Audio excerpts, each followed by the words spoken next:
রোহিঙ্গা বাংলাদেশের জাতীয় সমস্যা।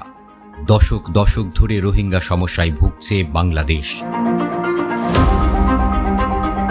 বিশাল এই সংকট সমাধানে কূটনৈতিকভাবে ব্যর্থ ফ্যাসিস্ট হাসিনা। রোহিঙ্গাদের মিয়ানমারের নিরাপদ ও মর্যাদার সঙ্গে প্রত্যাবাসনের জন্য ফাঁকা আওয়াজ তুলে হাস্যরসের যোগান দিয়েছে ইন্টারিম গভর্নমেন্ট। প্রত্যাবাসনের বিপরীতে নতুন করে প্রবেশ করেছে আরও 1,20,000। রোহিঙ্গা সমস্যা সমাধানে সবচেয়ে সফল ছিলেন বেগম খালেদা জিয়া তথা বিএনপি সরকার। রোহিঙ্গা রাখাইনের মুসলিম ক্ষুদ্র জাতিগোষ্ঠীটিকে অস্তিত্ব সংকটে পড়তে হয় 1992 সালে। 1982 সালে মিয়ানমারের নাগরিক আইন প্রণীত হওয়ার পর থেকে 1991 সালে বিএনপি সরকার গঠনের পরপরই মিয়ানমার শুরু করে রোহিঙ্গা নিধনযোগ্য।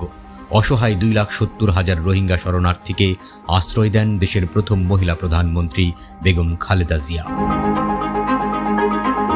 রোহিঙ্গা নিধনযজ্ঞে মানবিকভাবে পাশে থাকলেও এটিকে সমস্যা মনে করে বেগম জিয়া শুরু করেন প্রত্যাবাসনের কূটনৈতিক কৌশল। 1992 সালে যুক্তরাষ্ট্রের আমন্ত্রণে আমেরিকায় গিয়ে প্রেসিডেন্ট বুশের সঙ্গে দেখা করে রোহিঙ্গা ইস্যু তুলে মিয়ানমার ও তার মিত্রদের উপর চাপ তৈরি করতে বলেন। সফল হয় বেগম জিয়ার কূটনীতি।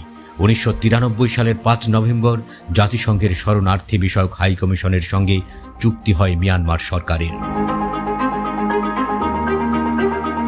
ফিরতে শুরু করে রোহিঙ্গারা। 2,30,000 রোহিঙ্গাকে পুশব্যাক করানো হয় রাখাইনে। 2017 কিংবা 2025 সফল হয় নাই রোহিঙ্গা প্রত্যাবাসন। বলাই যায় রোহিঙ্গা প্রত্যাবাসনে সবচেয়ে সফল বিএনপির দিকেই তাকিয়ে আছে বাংলাদেশ।